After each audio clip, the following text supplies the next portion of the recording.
The Traverse Collective had spent the last 4,000 years perfecting the art of getting things from point A to point B. Not just things, mind you, but very specific things, at very specific times, in very specific conditions. The entire infrastructure of their 17-system alliance depended on supply chains so precise, so mathematically elegant, that a single shipment of Valkyrian protein paste arriving 3 minutes late could trigger economic analyses that would take weeks to resolve. This was civilization. This was order. This was how intelligent species operated. The idea that someone might just find food somewhere was so antiquated, so utterly primitive, that it existed only in historical databases under categories like pre-technological subsistence and evolutionary desperation behaviors. Modern species didn't forage. They didn't hunt. They certainly didn't gather random organic matter from unvetted environments and put it directly into their consumption orifices. That was insane. That was how species went extinct before they invented proper resource management. The universe, however, had a spectacular sense of humor and absolutely zero respect for proper resource management. The expedition to catalog Delta Tannor IV should have been routine. Should have been. Those two words carried a lot of weight in the after-action reports, though considerably less weight than the growing stomachs of the stranded crew currently experiencing what the Valkyrians delicately called acute nutritional availability crisis, and what everyone else called "we're going to starve to death on this stupid rock." The supply vessel Meridian's bounty had experienced what Chief Navigator Kelth of the Prythene Assembly had described as a catastrophic propulsion matrix failure, which in less technical terms meant the ship had gone boom, taken all their food with it, and wasn't coming back. The expedition team of 12 had watched their lifeline explode into a briefly beautiful cascade of debris and flash-frozen nutrition packets from the surface, where they'd been conducting geological surveys that suddenly seemed far less important than the whole not-starving situation. Rescue estimates, Commander Vrex demanded, his Valkyrian head tendrils coiling in distress. Vrex was built like a small tank with too many arms, which would have been intimidating if he wasn't currently recalculating survival probabilities on a datapad with increasing desperation. 19 days, Kelth replied, her crystalline carapace clicking with anxiety. Minimum. Possibly 23, if the nearest supply depot has to fabricate a new long-range vessel. Our rations? Gone. Entirely. The emergency supplies were in the Meridian's cargo hold when she made a vague gesture that encompassed explosions, tragedy, and very poor planning. 19 days. The crew had perhaps 3 days of emergency concentrates between them, and those tasted like sadness mixed with synthetic minerals. The calculations were simple and deeply unpleasant. Mathematics, for once, was not their friend. Dr. Mina, a Gene medical officer whose 6 eyes could convey 17 distinct types of concern simultaneously, was currently expressing at least 12 of them. We could reduce metabolic rates, she suggested weakly. Induced hibernation states. Some species can. None of ours, Vrex interrupted. I already checked. The human, meanwhile, was crouched by a rock formation about 20 meters away, apparently fascinated by some mineral deposits. Or maybe just dissociating from reality. Hard to tell with humans. Marcus Webb had been the expedition's geological specialist, notable primarily for being the only human in a team of 11 aliens, and for his unfortunate tendency to hum Earth songs during sample collection. He was mid-30s by human standards, built with the kind of wiry strength that came from actually using muscles instead of relying on exoskeletons or antigrav assists. At this particular moment, he seemed remarkably unconcerned about the impending starvation scenario currently dominating everyone else's attention. Should someone check on the human? Kelth asked, watching Marcus poke at something in the dirt. He seems calm. Shock. Virix decided. Humans have unusual stress responses. Best let him process. Marcus, for his part, was not in shock. He was looking at a bush and thinking about breakfast. By day 2, the alien crew had organized themselves with admirable efficiency into what they called the Survival Protocol Committee. This involved a lot of meetings about meeting structures, formal recording of their deteriorating condition, and increasingly complex spreadsheets detailing exactly how they were failing to solve their food problem. We could synthesize basic proteins if we had the right equipment, offered Thren, the team's Valkyrian engineer, tentacles gesturing at makeshift laboratory equipment. But without proper molecular assembly tools, the contamination risk is unacceptable. 3 different species chorused simultaneously. We could attempt to process local biomass, Mina suggested, but the analysis required to ensure compatibility with our various biochemistries would take weeks, possibly months. We'd need to isolate compounds, run toxicity screens, establish safe consumption parameters. So we'd die of starvation while being very scientific about it, Kelth summarized. Essentially, yes. The grim silence that followed was broken only by the sound of Marcus returning to camp, his jacket pockets bulging with something. "What," Virix asked slowly, "is in your carrying pouches?" Marcus looked down at his pockets. "Oh, berries." The word hung in the air like a small linguistic bomb. "Berries," Kelth repeated, her translator struggling with the context. "Yeah, found a whole bunch growing near the river valley. Pretty sure they're similar to Earth blackberries, though the color's a bit off. Purplish red instead of pure purple." He pulled out a handful and popped 2 into his mouth, chewing contentedly. 7 different species experienced the same horrified realization simultaneously. The human was eating unprocessed, unanalyzed, completely unvetted organic material from an alien environment. "Stop!" Mina shrieked, lunging forward with a medical scanner. "Don't swallow. We need to analyze those immediately for toxic compounds, allergens, incompatible proteins." Marcus swallowed. "Or you could just eat them." Mina finished weakly.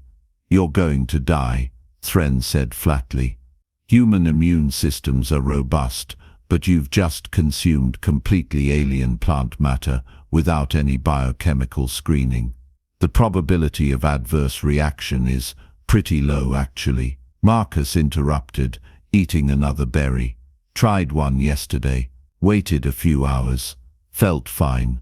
Tried a few more this morning. Still fine. They're actually pretty good. A bit tart, but good."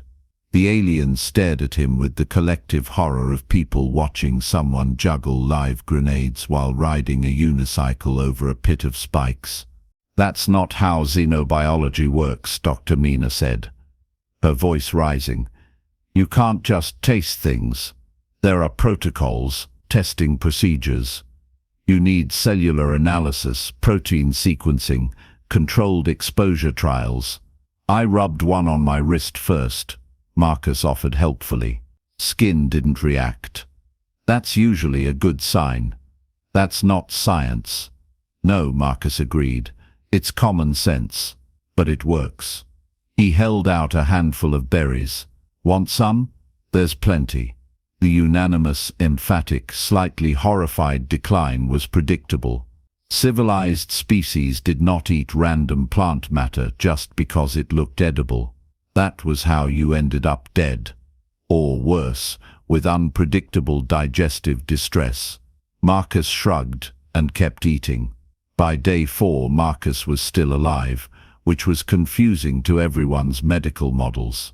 He'd been eating the berries regularly, along with some kind of root vegetable he'd dug up near the forest line, and what he described as probably edible mushrooms, though I'm being careful with those. The aliens had moved from horror to morbid fascination, treating Marcus like an ongoing scientific experiment in terrible decision-making. Dr. Mina scanned him every few hours, documenting his continued survival, with increasingly baffled medical notes.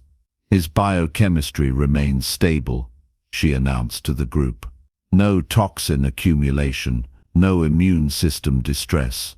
He's actually showing improved metabolic markers. Because I'm eating actual food, Marcus pointed out from where he was examining the riverbank. You're eating unprocessed environmental matter, Vrex corrected. I'm eating berries.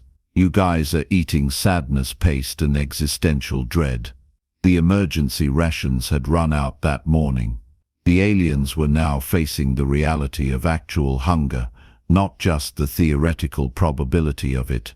Stomachs were growling, energy levels dropping, and the Survival Protocol Committee had dissolved into arguments about dignified starvation versus undignified continued existence. That's when Marcus returned to camp carrying something that smelled unexpectedly appealing. Fish, he announced, holding up 3 scaled creatures that looked vaguely fish-like if you squinted and didn't think too hard about evolutionary convergence. Rivers full of them. Took a while to figure out what they'd bite on, but turns out they really like those purple berries. Kelth's translator made a sound like choking. You caught animals from the water. Yeah, fishing. Pretty standard survival technique where I'm from. With what equipment? Thren demanded. Marcus held up a bent piece of metal from the Meridian's wreckage, attached to some fibrous plant material he'd braided into cord. Made a hook from debris. Line from plant fibers. Found a good pole. Basic fishing setup. That's... Vrex struggled for words. That's primitive tool fabrication for resource acquisition through predation of local fauna. It's a fishing rod. But sure, we can call it that if it makes you feel better. The fish were already cleaned, Marcus having performed that operation with a sharp rock and casual efficiency that suggested he'd done this before, many times before. The aliens watched with the fascinated horror of people who'd only ever seen food arrive in sealed containers with nutrition labels. You killed them, Mina said, stating the obvious. Well, yeah. That's generally how you get meat. We don't. Our food is manufactured, grown in controlled environments, harvested by automated systems. We don't. She gestured helplessly at the dead fish. Hunt. Marcus supplied. Catch. Personally participate in the food acquisition process. Yes, exactly. That. Marcus was already building a fire, having shocked the group earlier by creating combustion through friction and dried plant material. Fire was supposed to require plasma torches or controlled energy fields, not rubbing sticks together like some kind of historical reenactment enthusiast. The fish went onto flat rocks positioned near the flames. Within minutes, the smell of cooking protein filled the camp, and every stomach present made involuntary sounds of interest that their owners pretended not to notice. The contamination risk, Mina began weakly, is actually lower than you'd think, Marcus interrupted, turning the fish carefully. Cooking kills most pathogens, heat denatures harmful proteins. It's been working for humans for something like 200,000 years, give or take. But without proper analysis, Doc, you've been scanning me for 4 days. Have I died even a little bit? Well, no, but have I shown any signs of poisoning, allergic reaction, or digestive distress? No, however, then maybe, just maybe, the universe isn't quite as hostile as your protocols assume. He pulled the fish from the heat, setting them on broad leaves he'd collected for plates. Food's ready. You can either eat or you can starve while being scientifically rigorous about it. Your call. The silence stretched long enough to be uncomfortable. Hunger warred with training, desperation with caution, and the smell of cooked fish with several thousand years of civilized food safety doctrine. Junior Survey Officer Crix, a young Prithian who'd been getting progressively more hollow-eyed with hunger, stepped forward first. "What's the worst that could happen?" "Death," Ves said flatly. "We're already facing death," Crix countered. "At least this way I die with a full stomach." She took a piece of fish. The others watched her take a bite, chew, swallow, and not immediately collapse. Her facial plates shifted into an expression of surprise. "Good," she said, sounding betrayed by the discovery. "Why is it good?" "Because food generally tastes good when you're hungry, and it's cooked properly," Marcus replied. "Who's next?" By day 7, Marcus had become the unlikely sole provider for an expedition of technologically superior aliens who'd apparently forgotten that food could come from places other than supply chains and fabrication units. He spent his mornings foraging for berries, roots, and edible plants. His afternoons were devoted to fishing, having taught himself the rhythms of the local aquatic life through patient observation. His evenings involved cooking for 12 and fielding increasingly desperate questions about how humans had survived before inventing proper civilization. "But how did you know which plants were safe?" Thren asked for the 5th time, watching Marcus sort through a collection of roots and tubers, same way our ancestors did. Observation, small tests, careful experimentation. Plus, a lot of these look similar enough to earth plants that I can make educated guesses about their properties. That's not a reliable methodology. "And yet," Marcus said, holding up another successful dinner, "here we are, alive, fed, thriving even." The aliens had stopped protesting after day 5, hunger being a powerful motivator for philosophical flexibility. Now they gathered for meals like students before a particularly practical professor, one who kept them alive through methods their universities had never covered. Mina had taken to following Marcus around with her scanner, documenting everything he ate and comparing it to his biochemistry. Her initial medical horror had transformed into scientific fascination. "Your digestive system is remarkable," she observed, watching Marcus evaluate a new type of fungus. "You can process such a wide variety of compounds. Our species require very specific nutritional profiles, too much variation, and we get sick." "Humans are omnivores with a side of we'll eat almost anything if we're hungry enough," Marcus explained. "Evolutionary advantage from when we were scavengers and gatherers. Had to be able to eat whatever was available, because available changed with the seasons." "Seasons," Kelth repeated wonderingly. She'd joined the following Marcus around expedition, her scientific curiosity overriding her earlier horror. "Your planet's environmental variation required adaptive feeding strategies." "Exactly. So we learned to eat plants, meat, fungi, whatever kept us alive. Made us really good at figuring out what's food and what's poison." "And the preparation methods?" Thren asked, having become obsessed with Marcus's cooking techniques. The engineer had been trying to systematize the process, creating elaborate charts correlating heat exposure with protein structure changes. Marcus just eyeballed everything, and it came out fine, which drove Thren to distraction.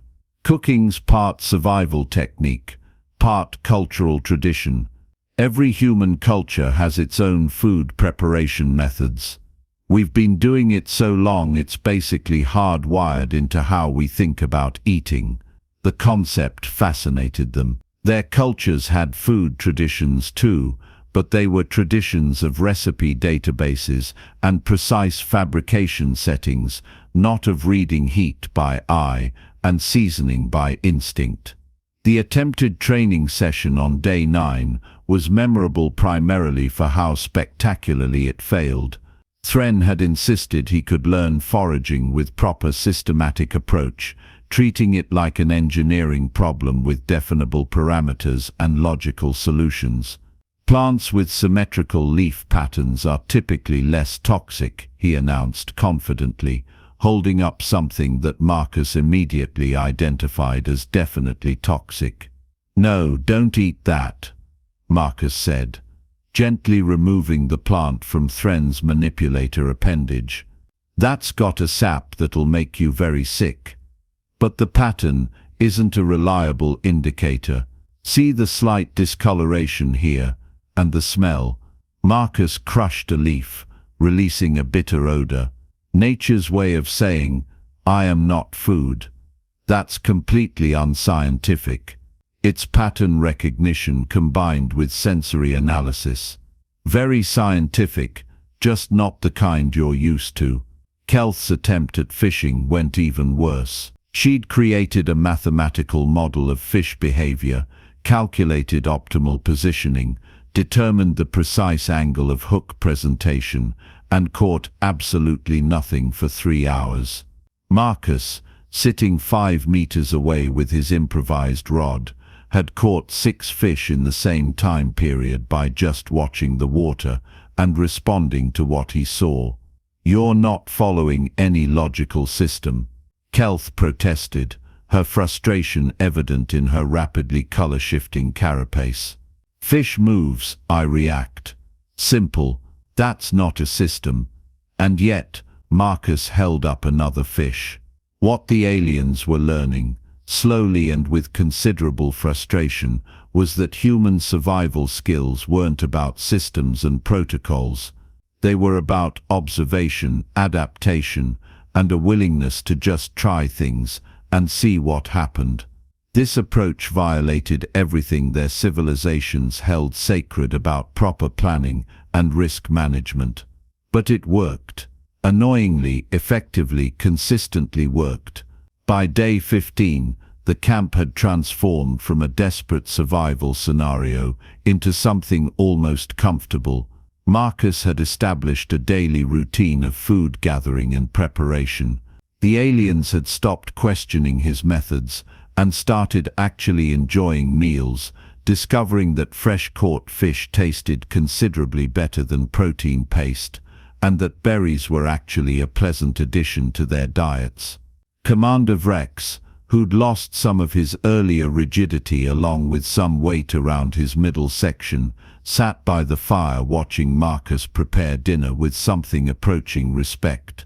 "Your species survived a long time before developing technology," he observed.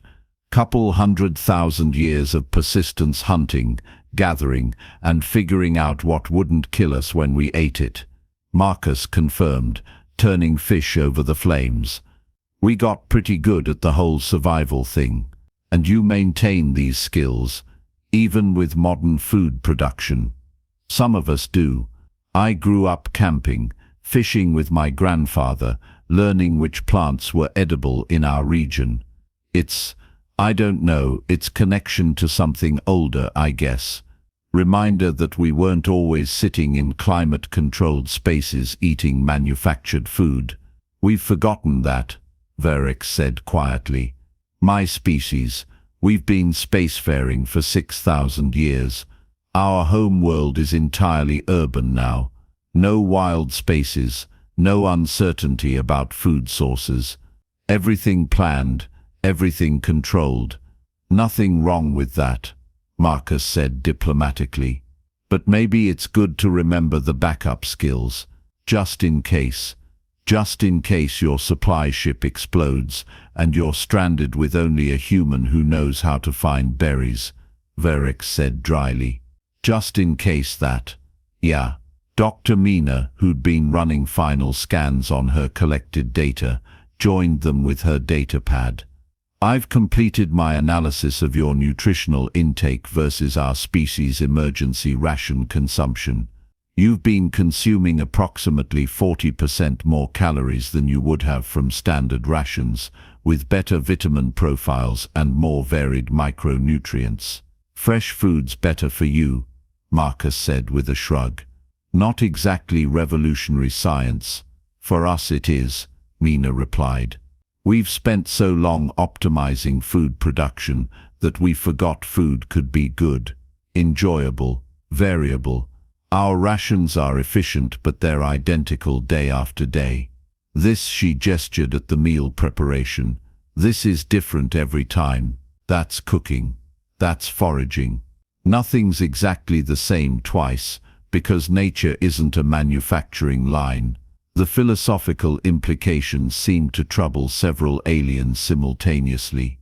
The rescue ship arrived on day 19, right on schedule according to the original calculations. The crew expected to find a desperate, starving expedition team rationing their last emergency supplies and possibly composing final messages. Instead, they found 12 well-fed individuals gathered around a cooking fire, eating fresh fish and discussing the relative merits of different berry varieties. Captain Moss of the rescue vessel stared at the scene with profound confusion. Commander Verix, status report. Fully operational, Captain. All personnel healthy. No casualties. But your supplies. The Meridian's destruction. You should be starving. Yes, we thought so too. Verix gestured at Marcus, who waved from where he was cooking. Turns out humans remember how to acquire food from natural environments. He's been feeding us the entire time.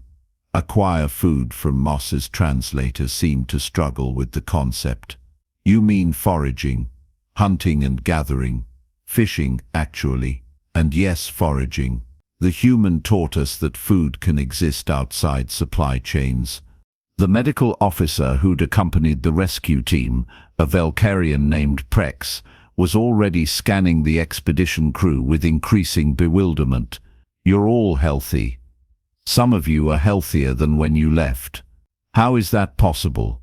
Turns out fresh food is good for you, Kelth said, sounding like she still couldn't quite believe it herself. Who knew? The rescue team wanted samples, analysis, full documentation of everything Marcus had been feeding them. They seemed deeply concerned that proper protocols hadn't been followed, that safety measures had been bypassed, that everything had been done wrong according to every regulation in the collective's considerable regulatory database. And yet, Marcus pointed out, nobody had died. Nobody had even gotten sick. Everyone was fine, better than fine. This will need to be included in the incident report, Captain Moss said, her head tendrils coiling with bureaucratic distress. Food acquisition through unregulated environmental foraging. There's not even a category for this in our system. Make one called human remembered basic survival skills, Marcus suggested helpfully. That's not a proper classification. Then call it primitive resource acquisition protocols or whatever makes the paperwork happy. Point is, it worked. The report that eventually made its way through collective bureaucracy was a masterpiece of administrative confusion. How did one properly categorize an incident where advanced civilizations were kept alive by techniques that predated space travel by hundreds of thousands of years? Where was the form for human did things that shouldn't work but did? Junior analyst Threx, a Prithian functionary whose job involved classifying incident reports, stared at the Delta Tannor IV file with increasing despair. The human had caught fish with primitive tools, and everyone had eaten them, without proper safety protocols, and survived. There was no checkbox for that. Eventually, after consultation with 6 different departments and one very confused legal advisor, the incident was classified as successful emergency survival through unconventional resource acquisition Moss human adaptive methodology. It went into the databases alongside thousands of other incident reports, notable primarily for being the only one where the solution to a supply chain failure was one crew member just found food the old-fashioned way. The recommendation section was even more confused. suggesting that perhaps expeditions should include basic training in environmental resource acquisition, while simultaneously noting that such training would take years to properly systematize and might not even be transferable to species who'd spent millennia depending on reliable supply chains. The final note, added by Commander Vrex himself, was succinct: recommend all expeditions include at least one human. They remember useful things. Back on Delta Tannor IV, after the rescue ships had departed and the incident had become just another file in the archives, the berry bushes continued growing by the river. The fish swam in their schools, unaware that they'd played a role in a philosophical crisis about the nature of civilization and self-sufficiency. The Traverse Collective continued its work maintaining supply chains with mathematical precision, getting things from point A to point B with spectacular efficiency. They were very good at it. They'd perfected it over thousands of years. But somewhere in the training materials for new expedition teams, buried in the appendices between proper equipment manifests and emergency protocol flowcharts, there was now a small section titled Alternative Food Acquisition Methods. It contained basics about foraging, fishing, and the general principle that sometimes food existed in places other than supply chains. It was generally ignored. Most species found the whole concept uncomfortable, even disturbing. Food came from production facilities, not from just finding it places. But every human who went through expedition training read that section with interest, and sometimes with amusement, recognizing in it the echo of something very old.